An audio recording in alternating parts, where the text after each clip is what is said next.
Geopolitical analyst Eugene Chausovsky. He joins us from here in Washington. Eugene, your takeaway from these discussions in Moscow, which apparently have wrapped up. President Trump described the meeting between Putin and Steve Witkoff as very good and productive, and we keep hearing by Rubio and others that they have cautious optimism, if you will. Is there a reason to be cautiously optimistic?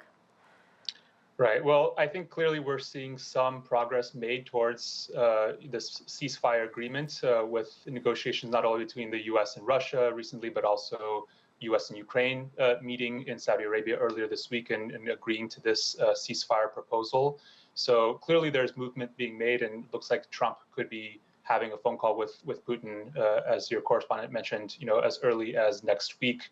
But I think there's also some reason to be cautious, more than optimistic, in particular the conditions that Russia laid out, which I think are going to be a non-starter for Ukraine, but we'll see how, much that the U.S. is willing to compromise or move forward with those issues. So Eugene, talk about some of those conditions that Vladimir Putin has put forth. Do we know exactly what they are? So there were several things that the Kremlin had floated, and this is a well-known position at this point. It's just Russia kind of reiterating it, but that's everything from no NATO membership for Ukraine. I think that's clearly going, that's a non-starter even for the U.S., but also full control of those 4 southern and eastern regions that Russia does not currently control completely militarily, to Ukraine holding elections, and easing of sanctions against Russia as well. So it's basically everything that Russia has been pushing for all along. I think that the U.S. will be more willing now to talk about some of those issues, but I don't think they're going to be able or willing to give on all of those, and certainly the Ukrainians won't as well. And Eugene, what about the fact that Vladimir Putin does not recognize Ukraine as an independent state? How much of a non-starter is that?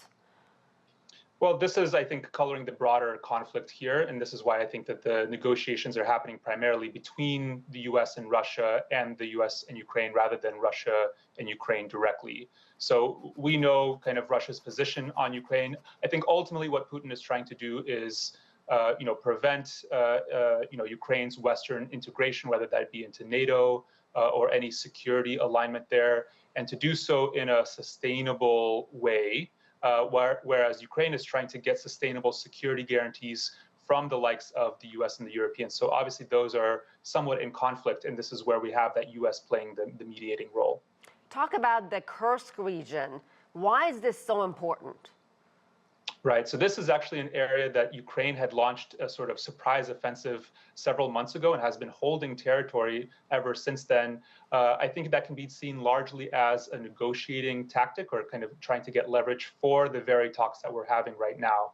But what we've been seeing over the past few weeks, and especially this past week, is that Russia has been able to regain a lot of that territory militarily. And in fact, Putin even visited that region to basically, make sure that military push goes to its, final conclusion. So that would potentially deprive Ukraine of some of that leverage. At the same time, we saw that Ukraine launched one of the biggest drone attacks this past week against Russia, including in Moscow. So the fight is still very much happening on the ground, but it's meant now to really drive the negotiation process, which we're seeing unfold. All right, we'll leave it there. Eugene Chausovsky, thank you very much.